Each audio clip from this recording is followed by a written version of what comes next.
It's Wednesday, June 17th, 2009, and it's got to be 420 somewhere in the world. I'm your host, Radical Russ Belville. Produced and distributed by the National Organization for the Reform of Marijuana Laws in Washington, D.C., this is your NORML Daily Audio Stash, the growing truth about cannabis.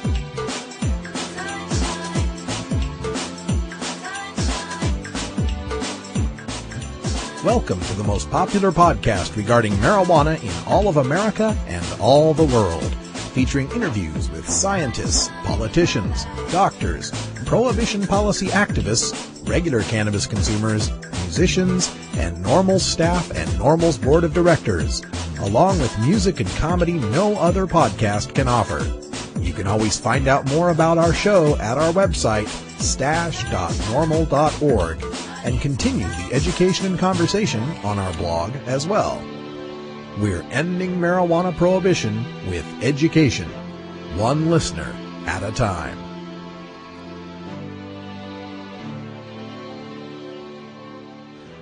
The podcasting and blogging technology for the NORML Daily Audio Stash is provided by Red Aphid Interactive Media. For your professional web design needs, visit redaphid.com. Good day, Stashers, and welcome to the podcast. We've got lots of announcements here to start off our daily audio stash. Most importantly, the note to catch tonight's episode of Anderson Cooper 360, 7 p.m. Pacific Time, 10 p.m. Eastern Time, and his special, America's High, the case for and against pot. I'm particularly pleased about today's episode of this week-long series because it's going to feature my good friend Madeline Martinez, the executive director of Oregon NORML and a member of the NORML board of directors, in an interview with CNN's Joe Johns. They're also going to be taking a look at the garden of our sponsor, the Hemp and Cannabis Foundation, out there in Portland, Oregon, and interview Paul Stanford. So I'm really looking forward to the episode tonight on CNN. We also want to give you the dates and the place for the next NORML National Conference. This will be in San Francisco, California, September 24th, 25th, and 26th. That's a Thursday, Friday, Saturday. We've kind of rearranged things this year. On the Thursday, the 24th, that's going to be a day dedicated to cannabis, all about dispensaries and such. And then the 25th, 26th, the weekend, will be our regular NORML conference with all the plenary and breakout sessions. We're also going to have a whole lot of NORML social events that you'll want to get involved with. So block those dates out on your calendar. It's at the Grand Hyatt Hotel in San Francisco, California, September 24th, 25th, and 26th. I also want to make a special announcement to the NORML chapters out there that are listening. We're going to have all sorts of deep discounts for chapter members and chapter leaders to attend this year's conference. And I've got a great presentation I'm putting forward on organizing your chapter. So check it out at the NORML National Conference. Also, our deputy director, Paul Armentano, wants to give you a note about his piece that's appearing right now on the Hill's Congress blog. This is the blog read by all the movers and shakers in Washington, D.C. It's at blog.thehill.com, and he particularly addresses Representative Kirk from Illinois, who thinks it's a good idea to set up 25-year mandatory minimums for first-time traffickers of Kush, of very potent marijuana, that is. Also, shout-outs to some activists out there who are trying to get involved with NORML and need your help. They want to set up NORML chapters in places that don't have them, and we need 5 people to form a board. So if you're living in the state of Delaware, send me an email to chapters@norml.org. Juneau, Alaska has emailed wanting to get a chapter started in Alaska's state capital. We've got activists in Las Vegas who want to form a local chapter of Las Vegas NORML to help along with Nevada NORML. We've got college activists at Herb Age's favorite college, the University of Alabama. They want to start a Crimson Tide chapter. And probably my favorite email this week, activists in the United States Virgin Islands who want to start Virgin Islands NORML. I think that chapter is going to need a special attention from the chapter outreach coordinator, who may have to fly out there to make sure that everything's okay. So if you're in any of those areas or an area that doesn't have a local NORML chapter, wherever it may be, send me an email to chapters@normal.org. We'll see what we can do to get your area organized to end adult marijuana prohibition. Now, coming up in today's Daily Audio Stash, we've got your hemp headlines, leading with the sad story from Maryland of another dog murdered in a police raid for marijuana. We've got some reefer madness coming out of Fox News having to do with a United Kingdom report on marijuana damaging your DNA. You've really got to hear this one. And my own commentary called Come Out, Wherever You Are, comparing the gay rights movement and the cannabis rights movement. Today is Wednesday, so that means it's time for some cannabis science with Dr. Mitch Earlywine. He's going to be on talking about a new study that takes a look at the smoking of blunts. Tam is back from MarijuanaMusicAwards.com, the sponsors of our daily Toker Tunes, and she's going to feature on this Reggae Wednesday, Dawn DeMann. And in our second interview segment, we're going to catch up from last Friday. We were unable to do our regular High Times issue preview with Dave Bienenstock, the executive senior editor there. He was out at the Bonnaroo Music Festival. So we caught up with him today, his first day back in the office, so he could give us a look at the August issue of High Times magazine on your newsstands now. I'm beginning to plan all my destinations for this year's Summer of Bud. Looks like I might get a chance to go down to San Bernardino in the middle of July for the Purple Haze Music Festival. Folks, if you'd like me to come around to your neck of the woods, give a speech, talk at an event, or whatever, all I need is plane tickets and a place to crash. So send me an email at stash@normal.org. Together, we can end adult marijuana prohibition. But right now, it's time for your NORML Daily Audio Stash. Hello, I'm Paul Stanford from the Hemp and Cannabis Foundation, or THCF. Medical marijuana is legal in 13 states today, and THCF has clinics in 8 of those states. Our doctors help qualified patients obtain an authorization for medical marijuana in their state. Patients are eligible for medical marijuana with a history of either severe chronic pain and or nausea, cancer, AIDS or HIV, hepatitis, glaucoma, seizure disorders like epilepsy, chronic muscle spasms such as multiple sclerosis or asthma, neurodegenerative diseases such as Alzheimer's, and gastrointestinal disorders like IBS or Crohn's disease. If you or someone you know has one of these conditions, our doctors will help you obtain a permit for medical marijuana. THCF Medical Clinics has offices in Washington State, Oregon, California, Colorado, Hawaii, Nevada, Montana, and now Michigan. Call 1-800-723-0188 or go to the web at hemp.org or 1-800-723-0188.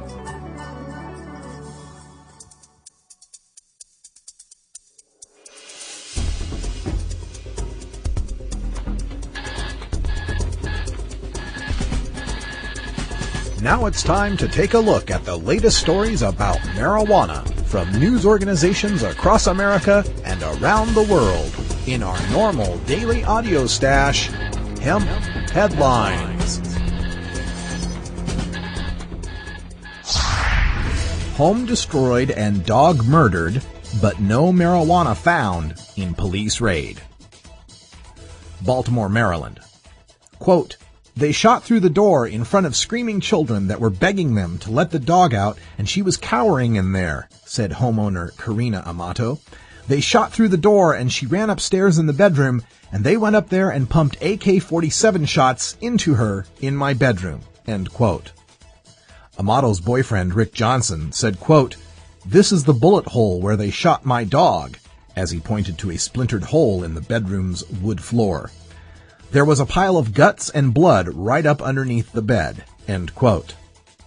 Police destroyed the front door, and now the couple must nail up pieces of plywood to secure their home, or what's left of it. The living room is unlivable, the bedroom furniture splintered, and the office has been turned upside down, not to mention tearing holes in the walls, shattering the porcelain bathroom, and ripping apart the music room. The search turned up plenty of herbs Amato had growing in her sunroom, but not the one a confidential informant suggested they would find: marijuana. This could be you. A confidential informant, a snitch, often will tell police what they want to hear in exchange for leniency for their own crimes. The police, following the standard operating procedure, will approach your home as if you're Tony Montana from Scarface, lying in wait for the police with a few of your little friends. They're armed to the teeth and armored against the attack they have been trained to believe you will engage in once they burst through your door late at night without knocking.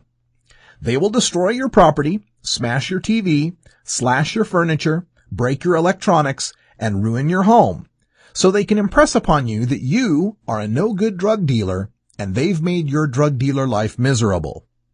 And God help you if you have a dog, even if it's a black lab or a dachshund or a chihuahua, because they are trained to believe all dogs are pit bulls or Rottweilers ready to attack police and must be shot immediately, if not to protect themselves, then to impress upon you no-good drug dealer types that they have the power to kill, and next time it might be your wife instead of your dog.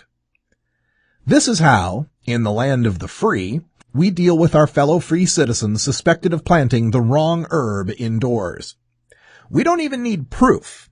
The word of a criminal is reason enough to spend your tax dollars on a violent and destructive urban military assault on your castle. The final line of the story is the most amusing. No one has been charged, and the department has neither apologized nor offered any restitution for killing their dog or trashing their home. Apology? Restitution? For what? In the police's eyes, they did nothing wrong. They followed standard procedure in enforcing prohibition laws. The snitch may have made a mistake, but not the cops. How could they have known there would be no contraband unless they broke all the furniture, tore holes in the walls, and destroyed the bathroom to be sure it wasn't hidden? So what if two innocent people had their home destroyed and their beloved pet murdered in front of their terrified children? That's the unavoidable cost of fighting the drug war. There's always collateral damage in a war. My fantasy hope is that when these cops who kill dogs go to hell, Cerberus is waiting for them with the ghosts of all the slain canines, and all cop scrotums smell and taste like peanut butter for eternity. Marijuana is an addictive drug which produces in its users insanity, criminality, and death. Marijuana is the most violence-causing drug in the history of mankind. If the hideous monster Frankenstein came face to face with the monster of marijuana, he would drop dead from fright. Madness. Cannabis damages your DNA. I wrote about it yesterday, but now the latest pot propaganda has hit Fox News. So let's have at it, shall we? Researchers at the University of Leicester in England have found convincing evidence that pot smoke damages DNA in ways that could potentially increase the risk for cancer. Quote, "There have been many studies on the toxicity of tobacco smoke," said researcher Rajinder Singh in a news release. "Cannabis, in contrast, has not been so well studied." End quote. I guess 17,000 peer-reviewed scientific studies on cannabis's medical efficacy and relative harmlessness counts as not been so well studied. Singh said cannabis smoke contains 400 compounds, including 60 cannabinoids. It also contains 50% more carcinogenic polycyclic aromatic hydrocarbons, including naphthalene, benzathracene, and benzopyrene, than tobacco smoke, Singh added. However, marijuana smoke also contains cannabinoids such as delta-9 tetrahydrocannabinol and cannabidiol, which are non-carcinogenic and demonstrate anti-cancer properties in vivo and in vitro. By contrast, nicotine promotes the development of cancer cells and their blood supply.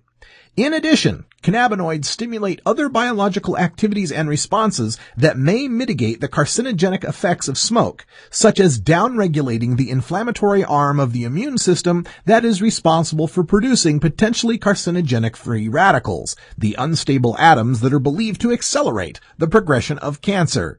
NORML Deputy Director Paul Armentano notes. In the journal Chemical Research in Toxicology, the scientists describe the development of a new method that provides a clear indication that cannabis smoke damages DNA under laboratory conditions. Quote, the smoking of 3 to 4 cannabis cigarettes a day is associated with the same degree of damage to bronchial mucous membranes as 20 or more tobacco cigarettes a day, end quote, the team wrote in the journal. The researchers concluded, quote, these results provide evidence for the DNA-damaging potential of cannabis smoke, implying that the consumption of cannabis cigarettes may be detrimental to human health, with the possibility to initiate cancer development, end quote. UCLA pulmonologist Dr. Donald Tashkin, who has studied marijuana's effects on the lungs for 3 decades, studied heavy marijuana smokers to determine whether the use led to increased risk of lung cancer and chronic obstructive pulmonary disease, or COPD. He hypothesized that there would be a definitive link between cancer and marijuana smoking, but the results proved otherwise. Tashkin says, quote, early on, when our research appeared as if there would be a negative impact on lung health, I was opposed to legalization because I thought it would lead to increased use and that would lead to increased health effects. But at this point, I'd be in favor of legalization. I wouldn't encourage anybody to smoke any substances, but I don't think it should be stigmatized as an illegal substance. Tobacco smoking causes far more harm, and in terms of an intoxicant, alcohol causes far more harm. End quote. Come out wherever you are. From FairfieldWeekly.com. In the past decade and a half, 13 states have legalized medical marijuana, a steady drip that is somewhat analogous, in its suddenness and once seeming improbability, to the snowballing momentum of gay marriage rulings over the past several months. Ethan Nadelman from Drug Policy Alliance says, quote, there's a powerful analogy between the gay rights movement and the marijuana law reform movement. Part of it is about a principle that people should not be punished for what they do in their own home or their own personal lives. The other point is that there's an element of coming out that is pivotal to the whole process of decriminalizing and ultimately legalizing the behavior. End quote. Atlantic writer Andrew Sullivan has done a fine job of hammering this point again and again over the past couple months on his blog, The Daily Dish, both with his own thoughtful analysis and in a series of posts tagged The Cannabis Closet, in which he publishes mostly anonymous responses from his readers.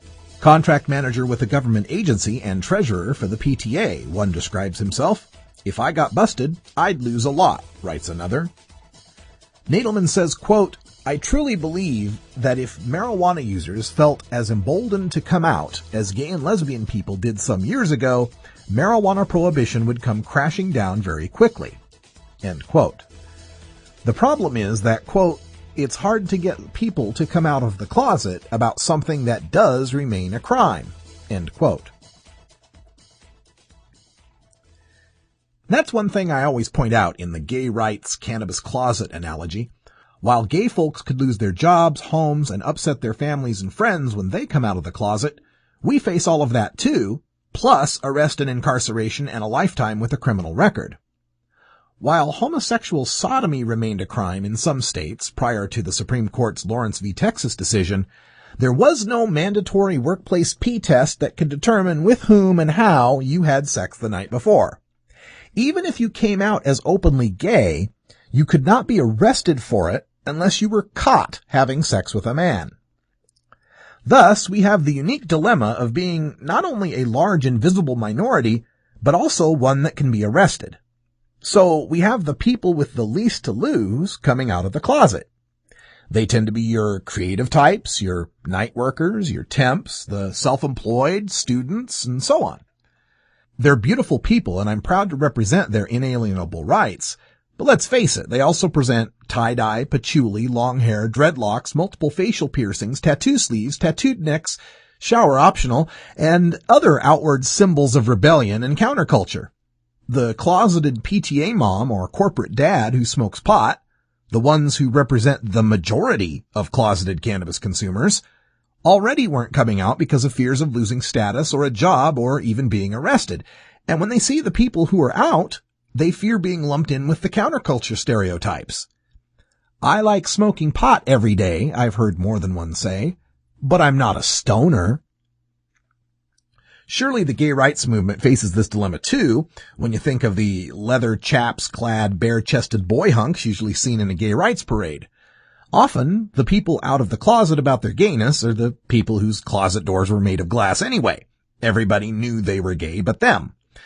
But as time marched on and people saw more positive portrayals of gays and lesbians in film and TV, the out-of-the-closet gays became more and more like the majority of gay people, which is to say more mainstream and less gay pride parade. I think we will see the same phenomenon with the cannabis closet. Already, the portrayals of the pot smoker have become more and more mainstream. We've gone from the burnouts of Cheech and Chong to the honor students of Harold and Kumar. We've gone from the deadly reefers on Dragnet to a friendly stoner circle on That 70s Show. More films and TV series are showing pot smoking without any moralizing or even noticing the pot smoking. The character smokes a joint, but the show isn't about a joint smoking character. As more of us come out of the cannabis closet, the images change. And as the images change, more people come out of the closet. P.S. To be fair, we stoners don't have roving bands of drunken idiots following us out of bars to track us and beat us to a pulp and tie us to a fence post in Wyoming to let us die. We don't have churchgoers from Kansas who show up to our funerals with signs telling us God hates us. We don't have legislatures and states fighting against our right to marry whom we love. Civil rights aren't a zero-sum game, and I don't mean to imply that any one group's struggle is better, worse, harder, or easier than any others.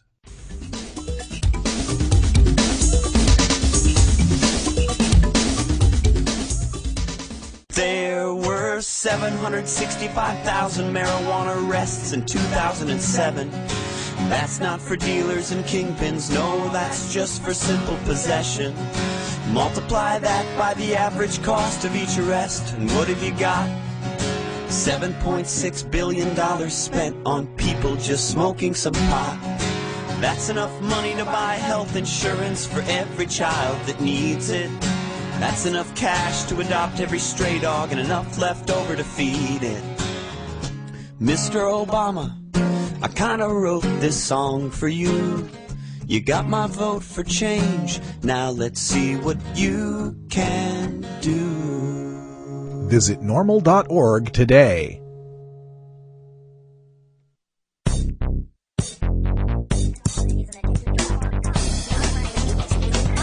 Who is telling you the truth about marijuana? The government? Scientists? Doctors? Which claims are scientifically valid and which claims Are reefer madness. Every Wednesday, we separate the stems of propaganda from the buds of truth with NORML's look at Cannabis science. All right, folks, after a long break, we're back with our cannabis science segment featuring Dr. Mitch Earlywine from the University of New York at Albany. Welcome back to the show. Thanks. All right. So we've been away for a while, and the scientists are still out there studying everything we need to know about cannabis and the way people use it. And one of the most popular ways that people are using cannabis, especially in the cities and among younger folks, is through the use of blunts. This, of course, is where they take a cigar or cigarillo type thing, and they take out the tobacco and they stuff in cannabis. And we've always been kind of curious about what health effects this might have. And Dr. Mitch is here to tell us about a new study regarding this. So, Doctor, what is the story here with these blunts? Should we be worried? Well, I've been asked this for a long time, and I've always been a little concerned because of the way blunts are made, that the exposure to tobacco might lead to, some potential respiratory problems that you wouldn't get with just good old marijuana. Obviously, I'm still a huge fan of the vaporizer, but a neat study by Meg Haney, who's down at Columbia, basically had folks come in and they either smoked 3 puffs off a blunt or 3 puffs off a joint, which sounds like it must have been a pretty fun study to be in. They then asked them just, how are they feeling, and they look at how much THC they've gotten into their blood, and looked at the carbon monoxide that ends up in their lungs under those circumstances. And the delight to some and the bane to others, the blunts do not do as well as the joints. The joints tend to have a higher THC concentration after smoking off of those, and the blunts tend to have actually more carbon monoxide, the gas that you see in cigarettes. So I feel like it's safe to say that blunts are probably not as good as joints when it comes to both efficient use of your cannabis as well as exposure to carbon monoxide. And we're talking about the blunts where they're wrapped up in the tobacco leaf. They're not mixing tobacco with the cannabis like they do, say, in Amsterdam. Yeah, so this is not that Australian or European strategy where folks tend to just put tobacco in with everything.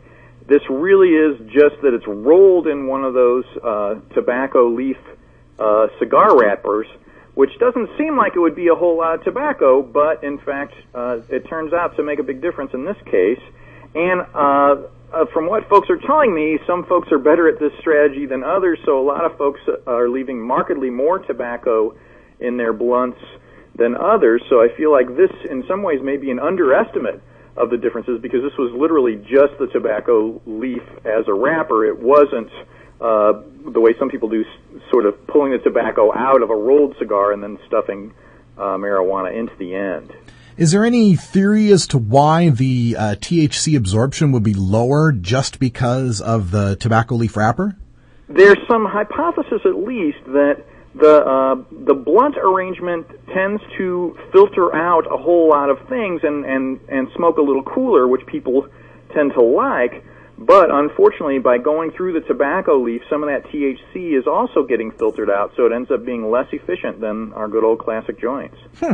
What are some of the other problems with the use of tobacco mixed with cannabis? If we want to start talking about the people that really do like to mix the two, are there studies showing greater health damage from that?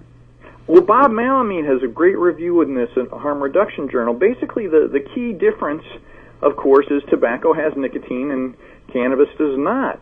And it seems like a relatively minor thing, given all the other gases in the smoke, but nicotine really tends to increase tumor growth. THC tends to decrease tumor growth. And the mechanism is a little complicated physiologically, but the bottom line is this is why, folks like Don Tashkin, who've been following pot smokers for decades, find that people who use tobacco and cannabis together tend to have worse respiratory symptoms and risk for lung cancer than folks who use cannabis alone. How do they compare to people that are just using tobacco alone? Does cannabis exacerbate any problems with tobacco? At least in the samples we've seen so far, there is this odd synergistic effect that's kind of hard to explain in one study, but then in another study, the cannabis seemed to decrease the risk related to tobacco. I'm always reluctant to spread the word about that because I'm concerned people are going to get lulled into this false sense of security that somehow their cannabis use is going to protect them from the negative consequences of their tobacco use. And the data aren't strong and significant in that direction, but at least one study is sort of leaning in that direction, if you will, which is not a huge surprise given what we know about THC's ability to sort of keep tumor growth down. Now, on another track here, I was wondering about, people that are dealing with a nicotine addiction, people that smoke. Do you have any reports of people trying to cut their habit of tobacco by starting to mix tobacco and cannabis, or even trying to give up tobacco in favor of smoking cannabis? I've got literally half a dozen anecdotal reports I can think of without thinking very hard. Perhaps including someone who used to host this show, and it isn't the most successful tack. Quitting tobacco is, not effortless, and I don't want to minimize that, and I know some folks are saying, I kicked heroin and that was harder than this, but in truth, it can be done, and it's done all the time. The key, of course, is you can't just rely on one strategy. You have to really kick things in. So the most successful treatments tend to have people who fade to brands that are lower in nicotine, so they move towards the ones that aren't as strong. then they tend to restrict their smoking to only one location. So, there's one room in your house where you smoke, and when you're there, you smoke and you only smoke. You don't smoke and watch TV, you don't smoke and talk on the phone, you don't do all those automatic things you would normally do. And often, by making that restriction alone, people realize they don't like smoking as much as they thought. They like just being able to take a break. And then gradually working down the number till you're down to 2 and down to 1 and eventually down to 0. The one thing that nobody seems to tell us about this is because you've got less nicotine in your system now, you're more sensitive to other stimulants, particularly caffeine. So many of my friends who are cigarette smokers also drink about a pot of coffee a day, and then later they quit smoking and say, oh my God, I'm so jittery. Well, in fact, it's not from nicotine withdrawal so much as caffeine overdose, if you will, because you're not metabolizing the caffeine as fast because the nicotine's no longer stimulating your system. So in fact, if you're going to cut down on nicotine, you actually can get by with markedly less caffeine, and you won't get that crazy jitteriness and then think, oh, it's tobacco withdrawal, and end up relapsing when really you didn't need to. Well, that's really interesting. You mentioned that those anecdotal reports. I've got one myself, my father being a drug addict and alcoholic, and the last thing he was ever able to kick was cigarettes. Do you attribute that to how difficult the drug itself, nicotine, is to quit? Is it attributable to the social cues that people get used to having a smoke when they take a break or a smoke when they do a certain activity? Is there any realistic science that says this is really harder to kick than heroin, or is it just because it's legal? So, in fact, a chapter that Bob Gore and I did on in my book Pot Politics suggests that most people recognize that nicotine is more addictive than just damn near anything else we have. But the thing to keep in mind, too, is when you're a nicotine user, odds are high you've done literally thousands of hits. If you're smoking 20 cigarettes a day, that's literally almost every waking moment getting a little hit of nicotine every few minutes. Nobody shoots heroin many times a day. And so this constant influx of the drug, of course, increases its ability to, make dependence. And so that's really part of the issue.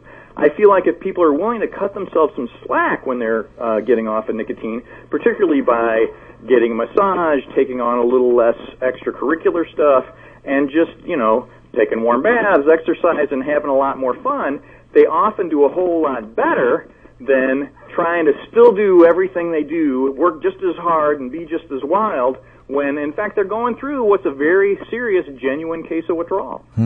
I think of that just because of the way that our opponents try to fight against legalization, as they say, the problem with marijuana is X, and it'll be so much worse once it's legal because the cigarette manufacturers, why they aimed at kids, and they learned how to package it, and they learned how to fix it so it was more addictive, and they seem to think a similar thing would happen with cannabis. Is that just crazy thinking? In fact, when you do polls of people about why don't you use cannabis, it's rarely because it's illegal.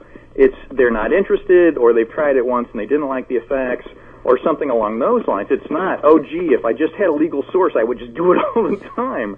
And in fact, as odd as prohibitionists may find the statement, damn near anybody who wants cannabis in the U.S. can find it.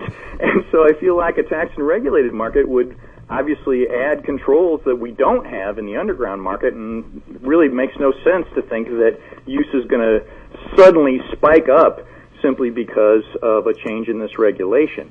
Now, I know that McCune and some other folks point out that in the Netherlands, once commercialization hit, use rates did increase, but I feel like we've got a pretty good model with tobacco now on how that should work. So no, we're not going to have marijuana ads on TV. We're not going to have giant signs, get your cannabis here, up on the billboards. And odds are high it's really not going to create a spike, particularly in folks who would have no interest in using it anyway. Yeah, it's like we like to point out here at NORML that the tobacco smoking rates are at their lowest rates ever, and we didn't have to arrest anyone or make tobacco illegal to achieve that. All you do is spread the word about health consequences, and lo and behold, look what happens. Yeah, people make the smart decisions. Well, Dr. Earlywine, we appreciate you joining us here on Wednesdays for our Cannabis Science segment. We look forward to the next bit of science we'll talk about, and we'll talk about that next week. Great to be back on the show, man. All right, thanks a lot. Bye now. It's tough talking to kids about marijuana, especially if you might be a parent who dabbled a time or two in your youth. So to help you out, get your copy of Dr. Mitch Earlywine's latest book, A Parent's Guide to Marijuana. Dr. Earlywine is an associate professor of psychology at the State University of New York at Albany and an expert on the studies concerning marijuana, its effect on health and society, and the methodology behind the statistics. He is a frequent guest here on our daily audio stash. Dr. Earlywine lays it all out without the propaganda and scare tactics that parents know won't work with teenagers. He presents a rational understanding of cannabis, what it is and what it isn't, and why kids shouldn't be using marijuana. You can order today through Amazon.com or check our links at our blog, stash.normal.org.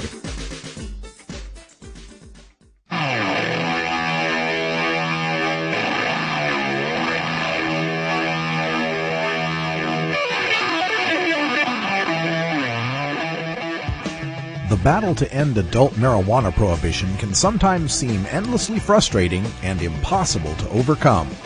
One way we bond as a community and draw strength to continue is by rejuvenating our spirit through art and music. The Marijuana Music Awards exist to recognize those sonic artists in all genres of music who feature a ganja-friendly message to motivate and inspire all the cannabis community. Our daily Toker tunes, brought to you by MarijuanaMusicAwards.com, feature the finest in blues, rock, jazz, hip-hop, rap, reggae, country, bluegrass, and dance music to enhance that 420 feeling and refresh all you stashers for another day on the front lines of the drug war. Enjoy this cut from MarijuanaMusicAwards.com and visit our blog at stash.normal.org to learn how you can vote for your favorites and enter your Toker tunes in the 2009 Marijuana Music Awards.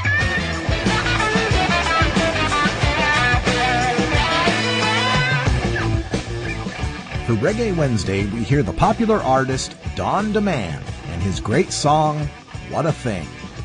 The song made the finals of the 2009 Global MMA Best Reggae and was given a special mention by the judges, who encouraged Don DeMann to enter next year's new category, Dancehall. Don DeMann, based in the UK, is originally from Jamaica, which is where he first began to DJ.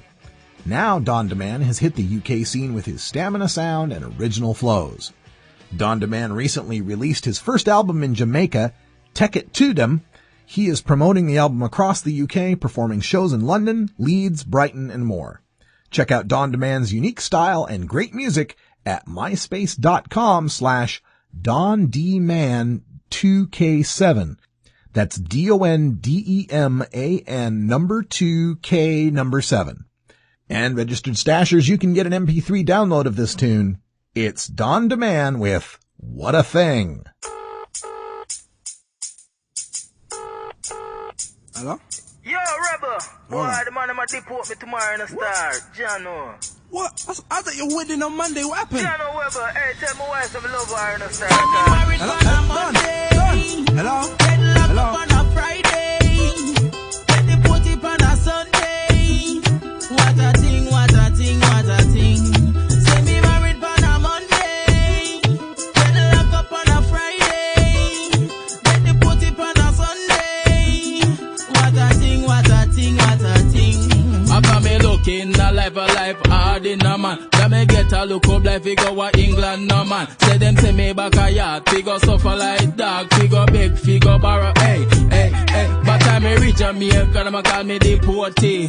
Deportee for sure, I where they call me. But you stay, they gon' call me deportee. Cause foreign hard in a man, say it hard in a man. Let me married on a Monday, get locked up on a Friday, get the put it on a Sunday. What a thing, what a thing, what a thing. Say me married on a Monday, get locked up on a Friday, get the put it on a Sunday. You lie. What a thing, what a thing, what a thing. Rex, dance my ombre. pray he married on Monday. That's what the song say, deported him Sunday. My comrade, see the system not like me. When you land back down on the island, right me. All the while the DTI try look for your ID, but me not like them brother and them brother them not like me. High society while we're here struggling. Done the man, land up on the next plane coming in. Married on a Monday, get locked up on a Friday, get deported on a Sunday. What a thing, what a thing, what a thing. Say me married on a Monday, get locked up on a Friday, get deported on a Sunday. What a thing, what a thing, what a thing. Say me call my wife, say me get the visa, tell her fi buy me a ticket, me a come next week. On the edge I make a flight and tell Rebel fi come pick me up. Rebel come pick me up. Say me reach a eat row with smile pa me face. Say me want to see me friend and me family them. Say me reach back again in the ice island again. Say them can't call me no more deported. Say me married on a Monday, get locked up on a Friday, get deported on a Sunday. What a thing, what a thing, what a thing. Say me married on a Monday, get locked up on a Friday, get deported on a Sunday. What a thing, what a thing, what a thing. Say me married on a Monday, get locked up on a Friday, get deported on a Sunday. What a thing, what a thing, what a thing. Say me married on a Monday, get locked up on a Friday, deported on a Sunday. 76% of Americans no longer support arresting and jailing marijuana smokers, and nearly as many support the medical patients having access to medical marijuana. And over 80% of our citizens now believe the war on drugs is an ineffective failure. So the question is, when will the government's misguided war on adult marijuana smokers finally end? When? Simple. When you and your like-minded friends, family, and coworkers get involved with an organization such as the National Organization for the Reform of Marijuana Laws, also known as NORML. My name is Keith Stropp, and I founded the organization in 1970. Contact us at NORML, toll-free, 888-67-NORML, or by visiting the organization's up-to-date webpage at www.norml.org.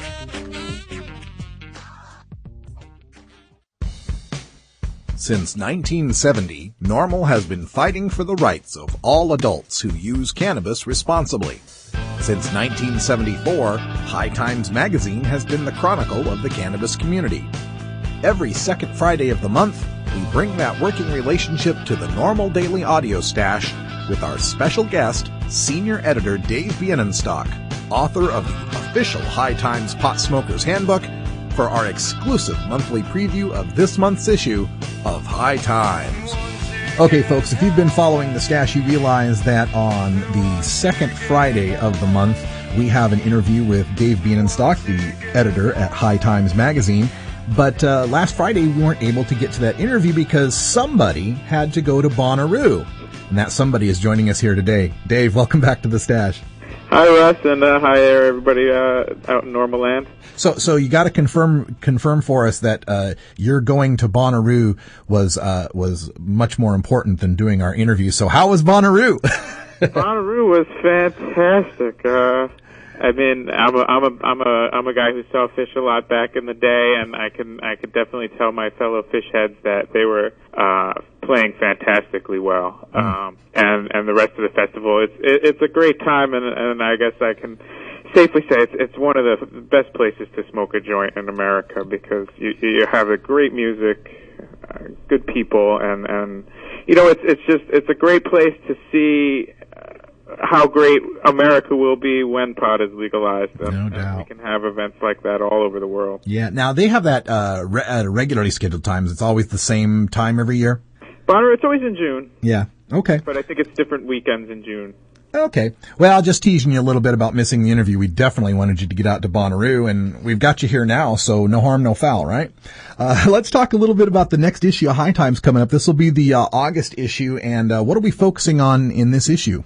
Well, I'm looking at the cover right now, and it's half seeds and half beautiful buds. And you know, everybody who knows about growing knows it starts with either seeds or clones. And this month we're looking at 25 of the top seed banks in the world. And we hear a lot from our readers who are also growers that, you know, finding high quality seeds in this, during this prohibition time is both very difficult and very important. And so we're really pointing to the places that have good reputations, that are in our seed bank Hall of Fame, or some newer seed banks that we just, you know, we hear all the feedback from our readers, so we're basically sharing that with everyone who's reliable places to get really high quality cannabis seeds. Right on. Now, do you go into any detail about the differences between, you know, growing from clones versus growing from seeds? Well, we actually have a separate story in this same issue, where one of our writers went out to Spain, and what's interesting in the growing scene in Spain is they're much more into seeds than clones. Seeds are much more readily available in Spain. You can buy them over the counter at a lot of places. So you don't see as many people doing clones out there as you do starting with seeds. There's obviously, as everyone knows, there's pros and cons to both. Danny Danko would be your better source, but quickly I can say, you know, clones, you know, everything is going to be a female. You don't have to go through the germination phase, so you can get to yielding much quicker. Some of the advantages with seeds are that the plants may be hardier, that you are going to grow the males and the females and pick only the elite females to grow. So there's advantages and disadvantages to both of them, and our writer definitely got into that on his trip to Spain, and also just looks at some of the different techniques that are popular in Europe for growing that may be applied to gardens here, and especially some interesting new techniques. Okay. And let's look at the cannabis community a little bit, too. You guys are always covering the latest things that are going on with respect to, like, awards and festivals and events. Anything like that in this month's issue? Well, we have our annual music awards, which were held down in Austin, Texas. I was lucky enough to attend. It was really a great time. We have it every year during the South by Southwest Festival, which is like a big music industry thing, and it's very like, you know, people twittering in line on their big music industry, people trying to get into the latest show, and we sort of throw this down home high time style party, and the crowd that shows up, or they finally stop networking and talking about themselves and just smoke a joint and listen to some good music and relax, and we do the music awards there. And this year we gave our Lifetime Achievement Award to Johnny Winter, and we also have a feature interview with him in the magazine, just a legendary blues guitarist and now a medical marijuana user as well. Oh, okay. That sounds good. And another topic that gets, and I'm just looking at the issue myself since I just got it in the mail, that I'm really glad you're covering here, is the confluence of pot and religion. What is this article looking at? The article is really looking at, you know, what role cannabis played in the early days of the world's major religions, and it's a story that's long, and it's very interesting. It's very well sourced. It's a little tough to summarize quickly, but I think, you know, the early days of these religions are influenced by cannabis use is something that a lot of people have written about and thought about, and what this article does is sort of bring that whole story together in a way and show. I mean, the article is called "The Big Bang," with "bang" spelled B-H-A-N-G, which is a very old way of ingesting cannabis through a drink. And so that's the story is basically what role cannabis played in these religions. Okay, great. And you also have a lot of product reviews here in the magazine. You talk about a lot of different things. Anything that pops out this month for you as far as a new product that's out there? You know, we are seeing a really tremendous amount of innovation in the hemp products world. As you can see, we got everything from soaps and shampoos to drinks to snacks, And I think, one of the things people may not realize is that hemp seeds are one of the most nutritious foods and well-balanced foods in the world. And there are many, many people who either they smoke pot or they don't smoke pot, but they're extremely interested in healthy eating will tell you that about hemp seeds. So it's not like a gimmick of just, oh, this food has hemp in it, and so stoners will like it. Mm-hmm. If you really are into nutrition, omega-3s, I'm putting quotes in the air here in the studio over fatty acids, but hemp is a fantastic food, and it also, used in all these other products. So we did a little roundup of some of the best stuff that's out there. Okay, great. I'm noticing just flipping through the magazine here and noticing a couple of other things that caught my eye. I love you got the pictures of the NORML tax protest and this great picture from we posted this on the Stash blog as well from Trevor Trittman, who had the bong picture with John Ashcroft. That's worth the price of the magazine right there, if you ask me. Oh, that is fantastic. I just emailed him today to tell him I'm sending him his copy, and he's very excited. Something else we have is under the title of Hemployment Opportunity is, High Times is looking for someone to come up and be sort of our editor for a week and get the High Times experience, and all the information about how you can apply is in the magazine. So people should definitely, I get that email all the time. How can I get a job at High Times? And unfortunately, the answer is almost always, we're not hiring. Yeah. And this is not a full-time job, but it's more like a contest. But it'll be a lot of fun for the person who gets picked. All right. Well, check out the contest in this month's edition of High Times Magazine, the August edition. This is it says August 403 on the side. Is this the 403rd edition? We're getting close to the big one. That's what I'm thinking here. I got a couple of years to go. This November will be our 35th anniversary issue, which we're really putting a lot of work. We just had a meeting just now. We're putting a lot of work into it. We want to make it really special. And then I would say the next big special issue after that will be our 420th. All right. Well, I want everybody to go out and get your copy of High Times on the newsstands now. It's also available as a digital edition at hightimes.com. And David Bienenstock is the senior editor for High Times Magazine, joins us on the second Friday of every month, unless there's a Bonnaroo festival. So thanks a lot, David. We appreciate you joining us. All right. Thanks, Russ. Always a pleasure. All right. Take it easy. Bye. Ever wonder how often to change your bong water? The most effective method for baking pot brownies? The best destinations for a ganja getaway? How to hide herb in your car? Whether to grow your own? How precisely to legalize it? Or how something as wonderful as marijuana ever got to be illegal in the first place? Finally, you can find all these answers and much more in the official High Times Pot Smoker's Handbook, featuring 420 things to do when you're stoned. Since 1974, High Times Magazine has covered marijuana in all its aspects and wonders, from cultivation to legalization to the herb's enduring and exalted place in popular culture. Packed with inside information, the official High Times Pot Smoker's Handbook rolls all of this collected wisdom together into a single indispensable ganja guide, including an entertaining look at marijuana's history, profiles of herb-friendly travel destinations and festivals, favorite potluck recipes from the High Times staff, smoking skills, advocacy and activism, essential marijuana movies and songs, profiles of famous cannabis strains, comprehensive growing information, celebrity endorsements, and much more.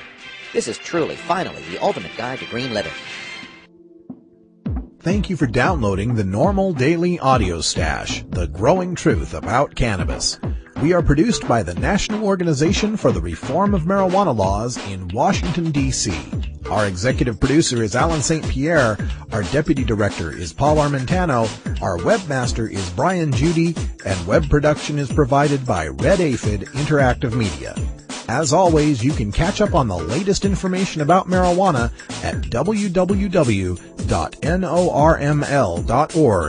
And you can interact and download from our Audio Stash blog at stash.norml.org.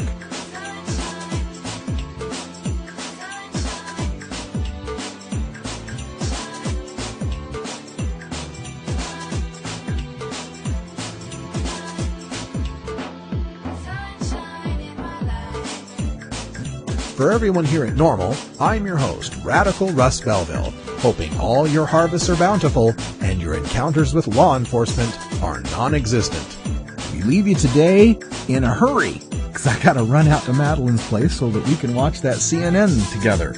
I hope you will too. Anderson Cooper 360 on CNN, 7 p.m. Pacific, 10 p.m. Eastern Time. Also, don't forget our shout-outs to Delaware, Las Vegas, University of Alabama, Juneau, Alaska, United States Virgin Islands, and anyone out there looking to form a NORML chapter in your area. Send me an email to chapters@norml.org. Thanks for joining us for the podcast. We'll be back tomorrow with more news and interviews you can use for the cannabis community. And until next time, take care of each other, tokers.